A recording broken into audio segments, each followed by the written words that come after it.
I came across a video this morning on Instagram that is just not settling very well with me, and I'm dying to unpack it with you guys because I think it shifts my entire worldview as it pertains to what we're doing here on the show, what I give speeches about on college campuses, and what we're fighting for in the movement every single day.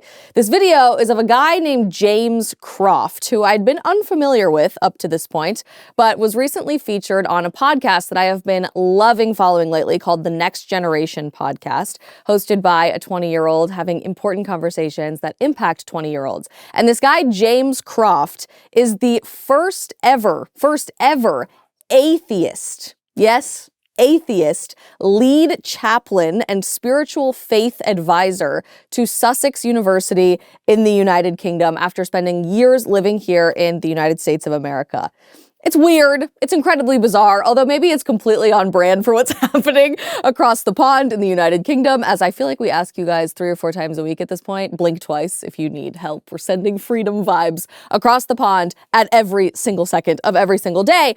But this guy has an incredibly bizarre message, especially being an atheist chaplain, but interacting with pastors, priests, rabbis every single day. You would think he would at least have an appreciation for Christianity and the impact of the faith on culture, on the world, and in specifics, in Western civilization more than anything else in human history. But he doesn't. He posts Instagram selfies of himself bragging about advocating for and promoting atheism, and yet it's this guy who is tasked with the spiritual development of tens of thousands of university students at one of the largest campuses in the United Kingdom and leading the spiritual development of pastors, priests, and rabbis for a university.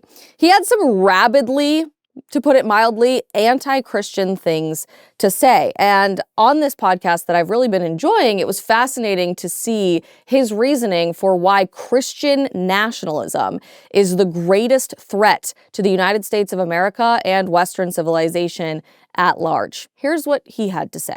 This new administration in the States is aggressively Christian. It's filled with Christian nationalists who quite openly say they want to make America a Christian country again. And civil society is collapsing. They're rapidly losing speech freedoms. They're looking to get rid of things like same-sex marriage. They're already starting the process. I would not be married anymore, potentially. This has profound effects on people's ability to live freely in society. They've already got rid of abortion. My state where I lived was the first state to fully ban abortion after they overturned Roe versus Wade. And that has had terrible effects for women's health and freedom in that state, and it was exclusively Christians advocating for that regressive policy. So if we look at what's happening now, I think one of the greatest threats to freedom and liberal society is Christian nationalism. And Christian nationalism is Christian. It's right there in the name. So let's recap that for a second. Aggressively Christian is the words that he used for the people leading our country today. I think most Christians would argue up to this point, our leadership hasn't necessarily been forthcoming with their faith enough, but aggressively Christian is how he categorizes the Trump administration, everyone in Congress, the people in the Supreme Court, etc. They quite openly say, according to James Croft, that they want to make America a Christian country again.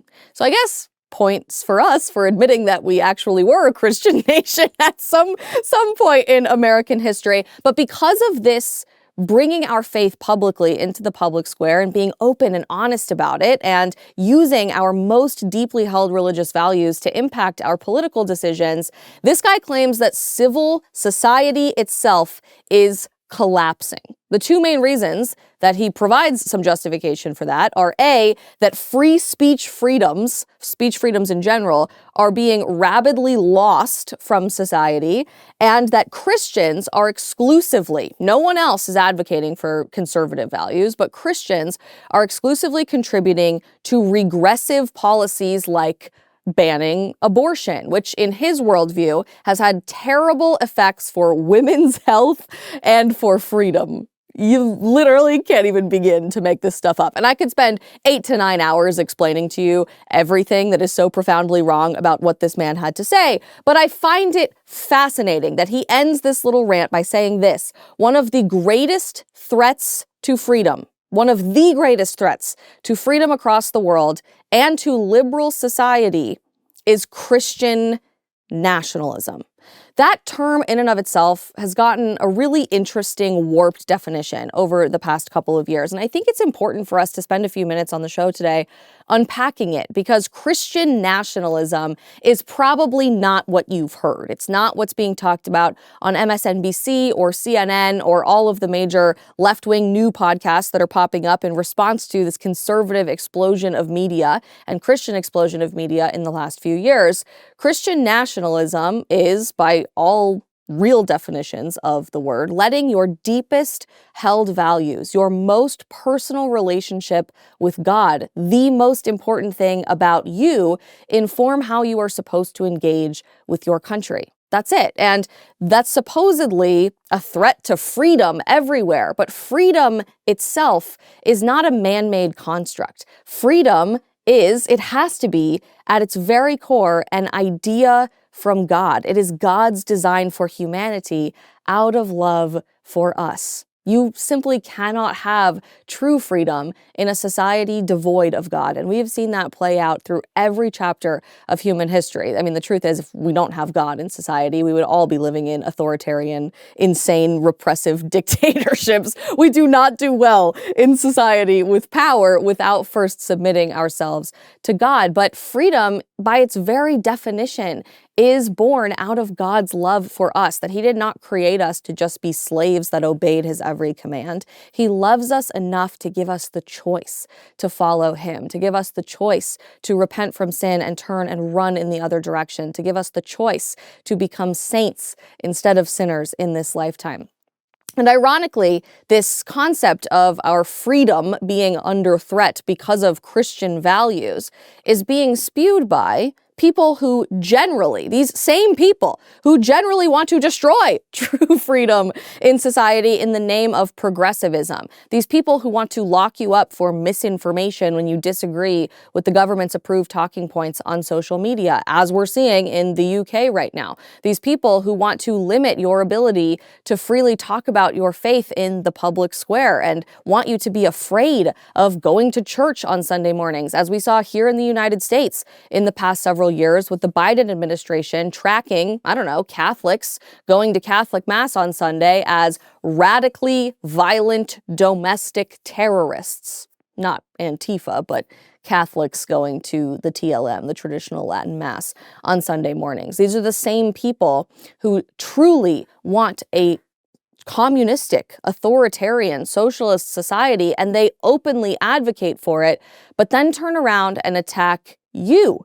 The people living in true freedom, the people who understand freedom has to come from God, as a threat to freedom everywhere. It's the same playbook we see play out from the left over and over and over again, that pretty much everything they accuse anyone who's not on the authoritarian left of, they probably are doing themselves. But this specific language about Christianity being on the receiving end of that target is getting louder and louder and louder and louder in the past 6 weeks, especially since Charlie Kirk was killed, and we're watching a organic, beautiful, spiritual revival of Christianity led by young people from every single corner of the globe, but especially here in the United States of America.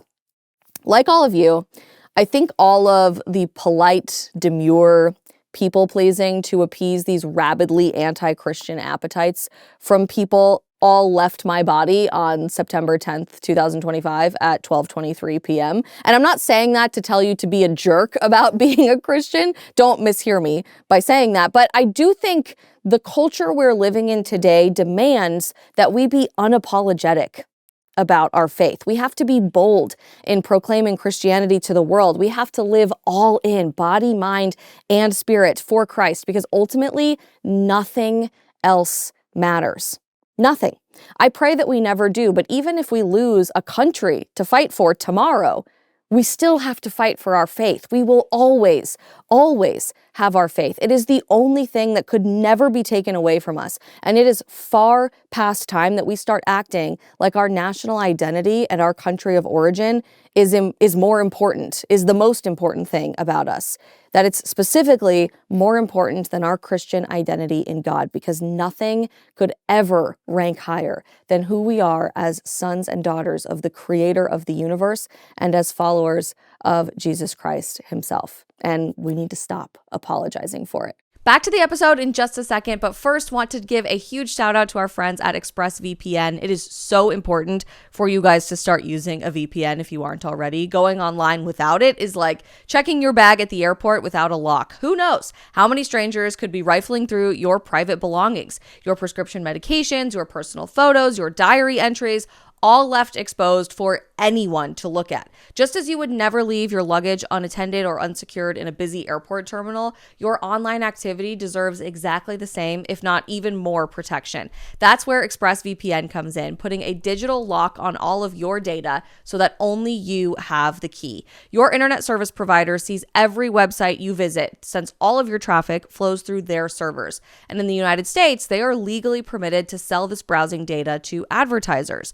ExpressVPN solves this completely by rerouting your entire connection through encrypted servers, keeping your browsing history completely hidden from your ISP. We have loved using ExpressVPN in our family's household, and just with everything going on in the world and how crazy, upside down, and even downright evil sometimes everything feels swirling all around us, making sure that our family stays safe and secure is our number one priority these days, even in the digital world. Plus, it's incredibly easy to use. You can just fire up the app and click one button to get protected. It works seamlessly across all of your devices, from your phones to your laptops to tablets and more, so that you can stay private wherever you go. Plus, they are rated #1 by top tech reviewers like CNET and The Verge. Secure your online data today by visiting expressvpn.com/Isabel. That's expressvpn.com/Isabel to find out how you can get up to 4 extra months. expressvpn.com/Isabel.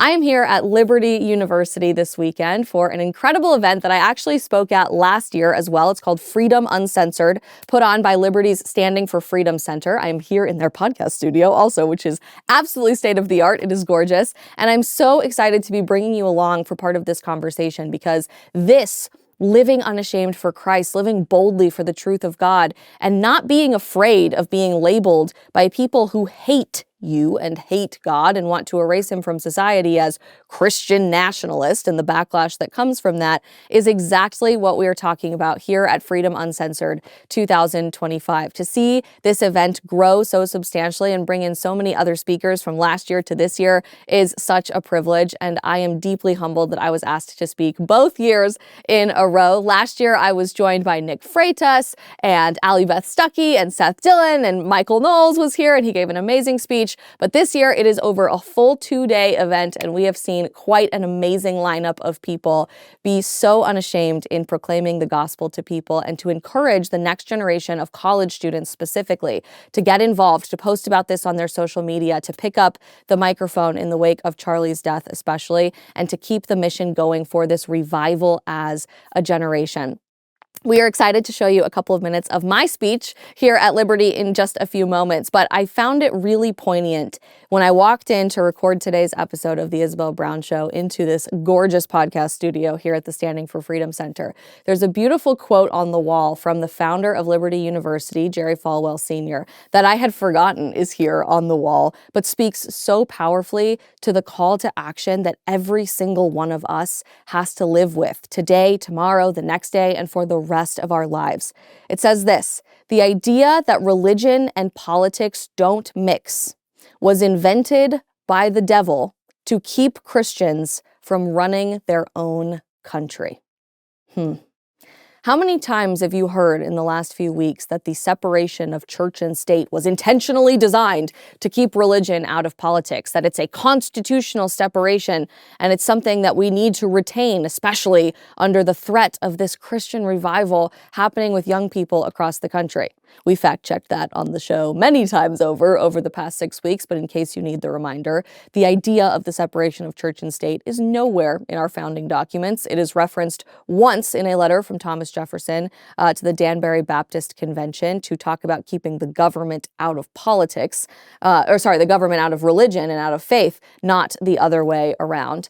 And our very foundation as a society was indeed built upon the idea that we have to be one nation under God. If not, we fracture, we fall apart.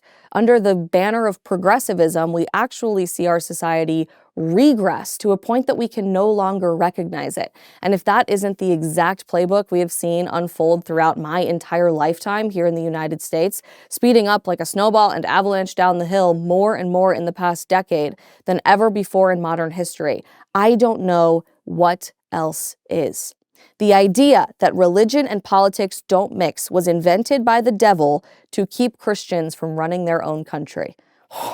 What foresight to have the ability to say that decades ago, and now to see it play out right before our very eyes. This is my third or fourth time speaking at Liberty, and every time I come to this campus, I am blown away by the missional worldview of the students here. They come from all over the world, but they understand that their call to action has to be bigger than just getting a degree and going through the motions of college and taking classes and then leaving and forgetting about your identity rooted in Christ. Everyone that I have met at Liberty University goes on to serve something bigger than themselves, whether that's public service in government and politics, going into ministry work, becoming influencers and content creators and podcast hosts. I've met many who went here to Liberty as students themselves for the past several years. Whatever that looks like, there is a heart and soul to this campus that is so special and so unique, and I hope inspires an entire generation to come to realize that we all have to pick up this microphone. We all have to be a part of boldly proclaiming Jesus Christ to a world that's actively trying to erase him. And it is high time we stop apologizing for it and we stop being embarrassed about our identity in Christ. Just like we took you along to my event at Colorado State University a couple of weeks ago, we are so excited to share my speech from right here at Liberty University's Freedom Uncensored 2025 with you here on the Isabel Brown Show. So let's take a look. How is everyone doing this morning? Some more energy than last night. We love to see it. I'm so excited to be back with you this morning and to be engaging in this age-old question of what it means to be on the front lines of fighting for culture and to pick up our call as Christians to boldly lead in our society. 2,000 years ago, the world changed forever when an unexpected, courageous young woman was visited by an angel to bring God incarnate into the world. Mary, the Mother of God, was perhaps the last person society ever expected to take on such a commission, such an honor and responsibility. But her courageous yes led to all of our salvation through her son, Jesus, and fundamentally changed humanity. Thank God, she said yes. Similarly, a group of ragtag, young, uneducated people around that time, certainly not the religious leaders of their time, the apostles, courageously said yes when asked by the Savior of the world, "Follow me." No one expected that their call would reach every corner of the globe, that their yes would transform history as we knew it, and to make Christianity the face of God's call and covenant for humanity. But thank God they said yes. 250 years ago, the world again changed forever when an unexpected group of young men and women were willing to put their lives on the line to do something that the world had never seen before, to found a country and reinvent a society on the basis of an identity as one nation under God. Our founding fathers and mothers were not what you hear about in your history textbooks or see in marble busts in Washington, D.C., where I live. They were not these shriveled, ancient, elderly, out-of-touch people. They were mere 18, 19, 20-year-olds whose power could not hold a candle to the raging flame of the British Empire. But despite all odds, they set out to create the greatest country and society the world has ever known. Thank God they said yes.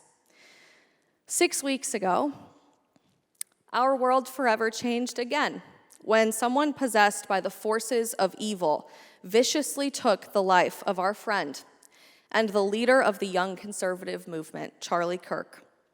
We remain utterly devastated in the wake of Charlie's passing.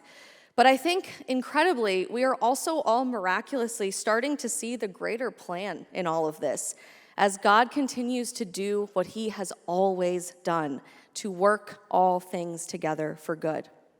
Charlie's yes to speak the truth, even in the most hostile of circumstances, and I would know, I was on the front lines of most of those college insane moments on campuses with him over the past decade.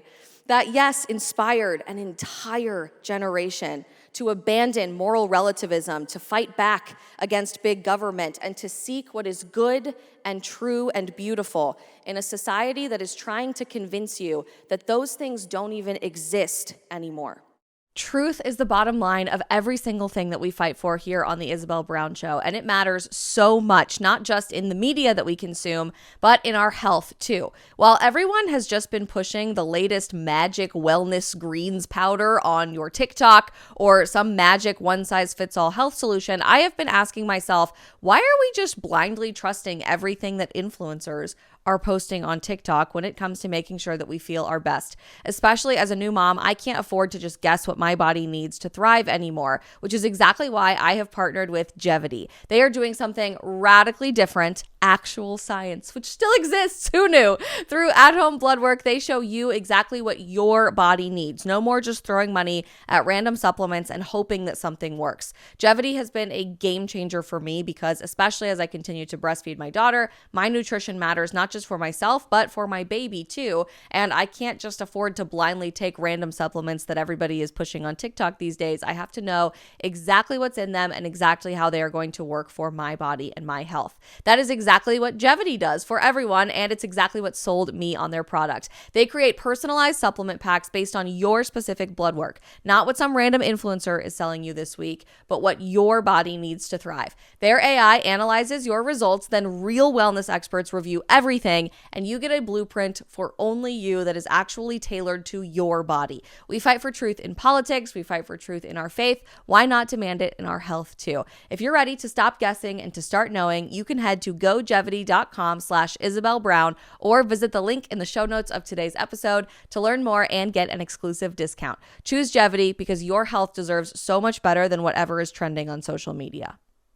Charlie's life lit a spark in the hearts of our nation, but through his death, we are witnessing a revolutionary revival, a wildfire that is continuing to change the world all over again, as young people across the globe are now collectively saying yes in God's calling in their lives as well.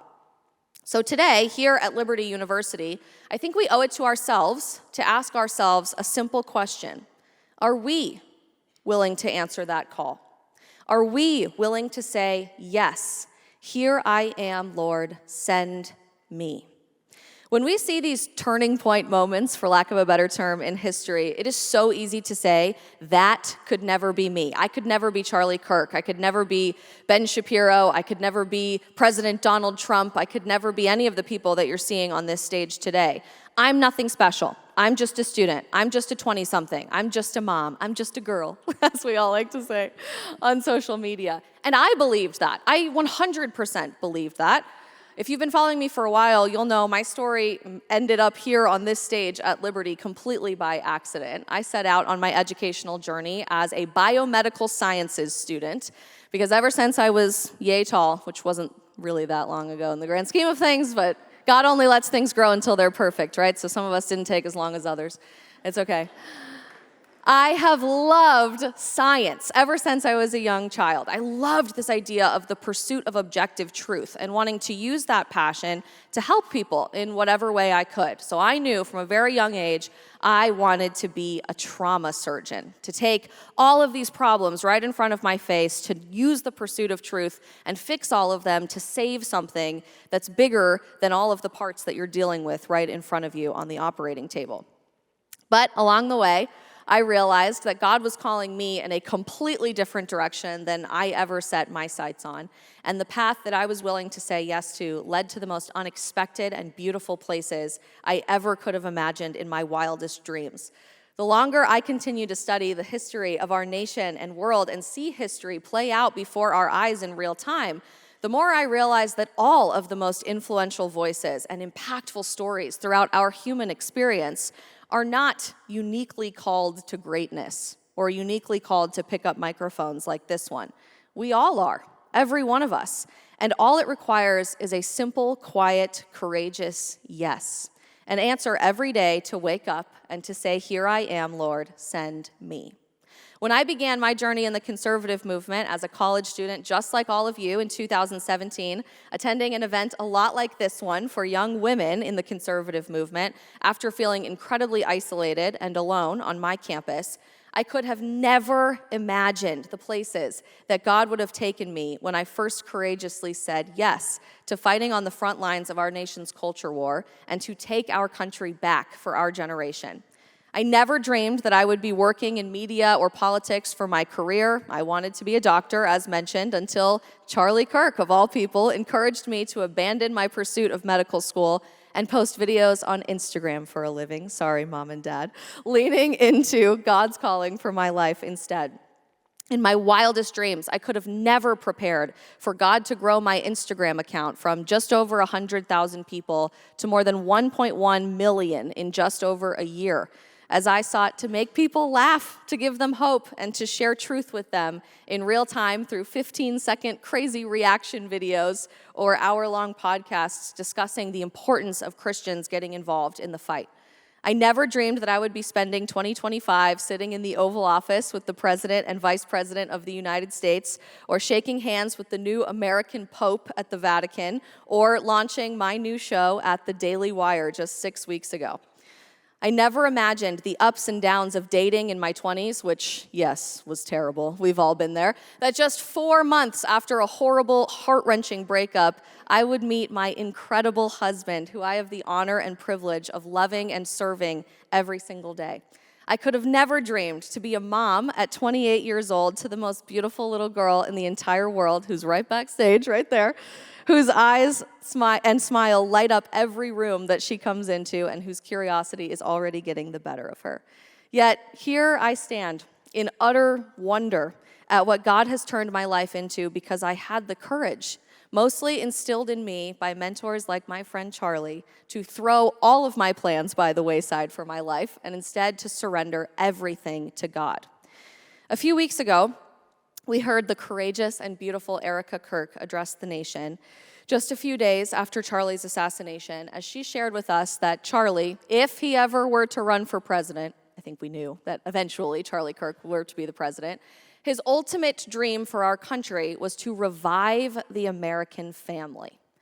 And you saw that come through in everything Charlie talked about, more than anything else in the last few years of his life, when he was sparring back and forth with people on college campuses, when he was sitting in his podcast studio, when he was speaking to church groups all over the country. The number one message he had for young people was to fall in love courageously, to get married younger than you think you possibly can, to have more kids than you could ever possibly afford. Because Charlie loved his family. Charlie loved his wife, and he loved his children. In fact, just about a week to the day before he was killed, I had the incredible privilege of sharing the stage with Charlie at one of his last speaking engagements on this earth, at a multi-denominational audience at a big church in the Fresno area of California, talking about the pro-life movement. And normally both of us are sprinting breakneck speed and constantly zigzagging across the country on different airplanes. We live out of suitcases. We have about 30 seconds to give each other a side hug, catch up about the good old days, say, "I liked your episode of so-and-so," and then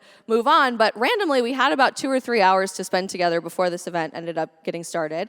And he waved me into the green room and invited me to come watch the Chicago Cubs game on FaceTime with his family, Charlie's by far favorite pastime of all time.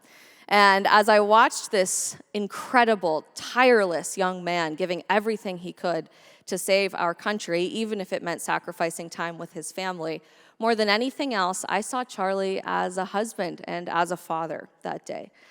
He was FaceTiming with his daughter Gigi and his wife Erica to watch the very end of the Chicago Cubs game on the hope that they would be able to sing the victory song together, which they did via FaceTime.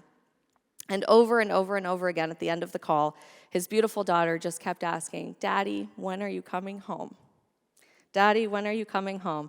To which he answered repeatedly over and over, "As soon as I possibly can." Charlie loved the experience that he got to have in bringing new life into the world, and wanted to share that experience with as many people as possible. And like many people, they owe their families to Charlie because they met working at Turning Point USA or at a conference, happened to hear one of these podcast episodes or see a clip on TikTok. And as he fought so hard to share that message above all with our generation, I don't find it coincidental that throughout the 2020s, it is becoming incredibly obvious to me that with every passing day, there is a unique cultural war being waged against the family, specifically in America and across Western civilization. No longer are the conversations we're having in the conservative movement about electing the right person to sit in the Oval Office or to pass legislation to make life more affordable for young people. Those things do remain important, and we should keep advocating for them. But they don't nearly match the cultural significance of the efforts to undermine and erase God's design for humanity, which is the family unit, by the forces of evil all around us today. Constantly on social media, we hear from the red pill alpha male bro podcasters that for you young men, marriage is a trap. It's a scam. It's an evil way for leftist women to steal all of your money and prevent you from ever being successful and drive Lamborghinis and put 6 figures or 7 figures or 8 figures in the bank. While at the same time, young women are getting the exact same talking points from the insane, rabid leftist feminists telling you marriage is a trap. It's a way for the patriarchy to hold you back, to make sure that you never have a thriving career, a wonderful dating life, opportunities to go on trips with your friends. And this narrative gets louder with every passing day. Emma Watson, randomly of all people, came out of the shadows from disappearing from public life a few weeks ago to do her first podcast episode in years, in which she said the pressure to get married, which I'm looking around, what pressure? Everyone's encouraging you not to get married. The pressure to get married is a violence against young people. Interesting that everything is violence except actual violence to these people, but that's another conversation for another time. We are living in a time where it's so obvious that lies are easy and the truth is costly. And nowhere is that more devastating than in the continued battle for life. That's exactly what Natalia faced. When she first learned of her unexpected pregnancy, Natalia considered abortion, just like millions of other women do across the world every year, largely influenced by the messaging that she had been exposed to her whole life and swirling around us all the time in our broken culture. But everything changed when she heard her baby's heartbeat on an ultrasound. In that moment, she felt a divine calling to continue her pregnancy, trusting that God would make a way forward, whatever that would look like. Natalia chose life and found herself surrounded by the love, support, and resources that she needed. At preborn network clinics, this happens on average 200 times a day because of support from people like you. Moms who are overwhelmed and pressured suddenly see their baby, they hear the truth, and they realize that they are not alone. That moment of truth costs just $28 to sponsor an ultrasound. An ultrasound, by the way, doubles a baby's chance at life. I will never forget the very first time I saw my daughter on an ultrasound at just 11 weeks old, waving at me with her little teeny tiny hand. And even though I had always been pro-life, that moment was so sacred in understanding our babies in our bodies are not just random clumps of cells or unrecognizable tissue. They are fully formed human beings who deserve our love, dignity, and all of the support that we can possibly give them. Now, as we continue to fight for millions of other babies who are vulnerable to the lies of abortion, this is not the time for silence. It's the time for courage, a time for truth, and a time for life. You can give now to help transform a mom in need and save her baby's life by dialing pound 250 and saying the keyword baby into your phone. That's pound 250 keyword baby, or visit preborn.com/Isabel. That's preborn.com/Isabel to save a baby's life and transform a mom's life for the better. And that narrative becomes so powerful then that they convince you not to get married. But when they fail at that, they know that you want marriage, because who doesn't want their best friend by their side for the rest of your life? They'll then convince you to never want to have children.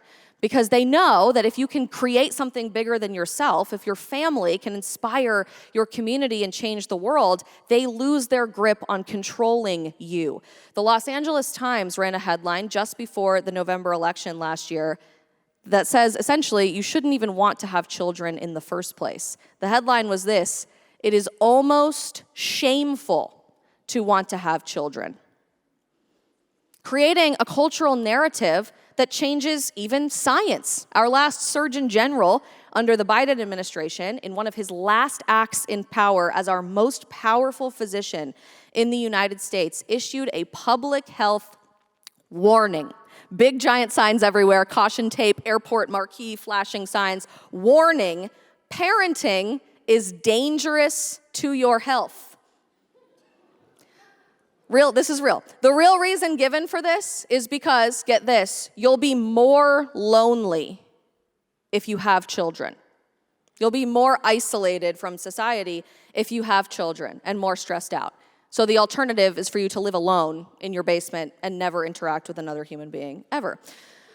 For years, you haven't been able to even call mothers mothers, right? We're birthing people or people who menstruate, or my personal favorite being used in hospitals across the country, chest feeders, so that we can undermine women from the experience of even breastfeeding our children, to not just say that, oh, well, that's a woman, but she's actually a man. No, we are stimulating artificial lactation in biological men with hormone injections so that men can chest feed their children juice instead of mothers nourishing their babies. We are cutting women out of the procreative process entirely. There are new startup companies in cities like San Francisco by the name of Conception that are actually using the science, the pursuit of truth that God gave us, to become God instead, and to create new human beings entirely in petri dishes, derived entirely from stem cells. No sperm, no egg cell ever required in the process. A few weeks ago, I saw photos going viral on Instagram of an all-male conference in New York City for an organization called Men Having Babies, where a room bigger than this one was filled with thousands of men, mostly single men, talking about how to rent a woman's body to purchase a child through commercial surrogacy, marketed to single same-sex attracted men. In China, we've developed birth robots that are set to roll out for commercial use in the next few years for the low sticker price of $14,000. This, of course, while 1 in 7 couples in America is dealing with unexplained infertility, and we don't have the courage societally to even ask why. We could keep going, but the thing about this is clear. The so-called progressive left is waging a war against the family in every single facet of culture, not just to attack it, but to erase it entirely until God's perfect design for humanity, the family, is lost in our postmodern culture. This is, make no mistake about it, an injustice, because the family is by far the strongest building block of any society throughout human history. The happiest and the healthiest and the wealthiest people of all time are, shocker, married men and women with children. And they're statistically much happier when they're pursuing Christ at exactly the same time in their marriage. I don't tell you this to make you feel bad, and that's often the feedback that I get on social media, if you're not married, or to suggest that your life is terrible or meaningless, or you're not living God's vocation for your life if you are single. To the contrary, we are all made in God's image. But I tell you this, and the conservative movement is focusing so deeply on the family today to encourage you, to tell you that it's okay, and it's in fact beautiful, to seek more for your life than the lies that our broken culture has to offer. Because we want more for you than the left. What they want for you, to be fat, ugly, and miserable. We want you to have purpose, to be happy, to share the love of Christ with other people in the most meaningful way you can, and to leave a legacy that is bigger than making yourself the God of your own life. Charlie Kirk's greatest legacy was undoubtedly the thousands upon thousands upon thousands of families that he created. And I don't even know if he was aware of that, during his lifetime. My family is just one example of that. My husband and I met working for Turning Point USA at a Turning Point USA conference. I know several people in the audience have very similar experiences.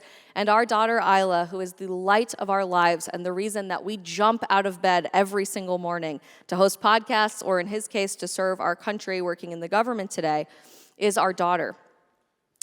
To me, though, Charlie also imparted countless other invaluable lessons that I will carry with me forever. And mainly this, that it doesn't take fame and glory and privilege to change the world. He had a little sign on his desk that he referenced every single day, that it's amazing what you can get done when you don't care who gets the credit. And ultimately, what it takes to change our country and to change the world, to answer that call from God and to say yes, are quiet, simple acts of courage. What does that look like today? Harsh truth, it means deleting your dating apps. Delete them. And be willing, young men, to ask a young woman to go to dinner. I know, it's scary. Statistically, though, if you just ask, chances are she's going to say yes because nobody is asking. It means actually having the courage to fall in love. Young women, not to sit around waiting for a text from some guy named Josh at 2 a.m., you up? It's not real love, but instead to say, I'm not even interested in going on a date with someone until I know that they are interested in the pursuit of marriage, because my time is valuable and my life is called to something bigger than myself. It means, women, quitting your hormonal birth control. It's slow-release poison, by the way, I should know. I took it for 9 years and fell for a lot of the lies sold to our generation, that it was a magic pill that would make you feel so much better as a young woman. And now, of course, thousands are suing over brain tumors and depression and the fact that we were attracted to more feminine men when we were taking birth control. Explains a lot about everyone's dating history, but something we need to leave behind in an era past in American culture. It's the courage to have more children than you can possibly afford earlier than you think you are ready for it. There is no perfect time to welcome a child into the world, but the moment you meet your baby sitting on your chest, the minute you give birth to them, you will realize that is the perfect time. And it's such a privilege to share that experience all at the same time with many of my friends in the conservative movement. I have the cutest little group chat going right now with Brett Cooper and Riley Gaines, where we send baby pictures back and forth every single day. To change culture means to have the courage to eat real food instead of the processed chemicals that are keeping us dependent upon cycles of submission to the government. It means posting on your social media when you know that everyone in the legacy media is feeding you state-sponsored propaganda from all across the world, and to be willing to question things, to think differently, to raise your hand in class, to challenge things in any way you possibly can. And most importantly, to change the world means going to church on Sunday morning, more importantly than any other choice you will ever make.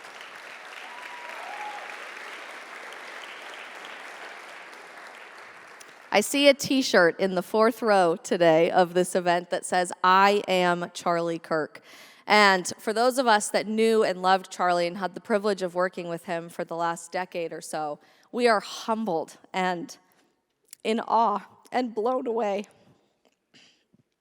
by this organic movement to say, you can silence one person, but if you think for a second you are going to silence a movement, you are sorely, sorely mistaken. I spent some time with Vivek Ramaswamy on the campaign trail last year.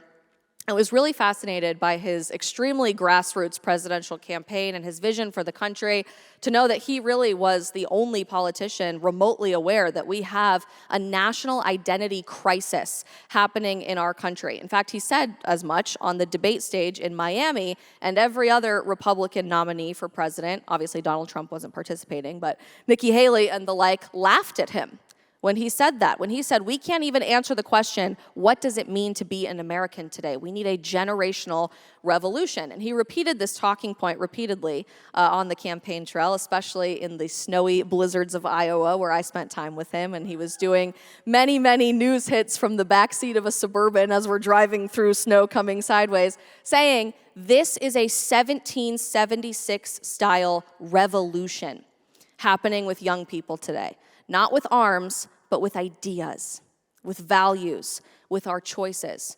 As a generation together from here at Liberty and to every other corner of our country, it is up to us to wage that 1776-style revolution every day with the choices we make, with the values that we espouse, and the courage that we have to share them with other people. We must courageously choose truth. We must choose goodness. We must choose beauty. And we must wake up every single day to say, "Here I am, Lord, send me." Thank you, Liberty University, and keep up the fight. Thank you so much from the bottom of my heart to Liberty University for having us back on campus. As a reminder, if you guys have campus groups and you want me to come speak on campus, we love doing college events, so you can always reach out to our team and we will do our absolute best to make as many of them happen as humanly possible.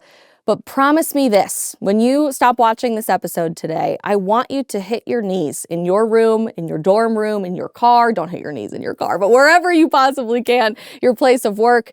Ask yourself and ask God, what can I do today to be bolder, to be louder, to pick up that microphone in my own sphere of influence, and to never again apologize for sharing the love of God with the world. Calling Christian nationalist labels and all of that, be damned. Consequences, be damned. My reputation, be damned. Because we are at, for lack of a better term, a turning point in our country. And it desperately needs you, not just the people you follow, not just the people in office, not just the people with a big platform, but we need you to be on the front lines of this culture war and to save our society forever. We'll see what that looks like tomorrow on The Isabel Brown Show. Don't forget to subscribe to the channel or follow us wherever you are watching or listening, and find your favorite podcast platform, Spotify or Apple, to leave us a 5-star review and download the latest episode of the show. We love you guys. We'll see you tomorrow.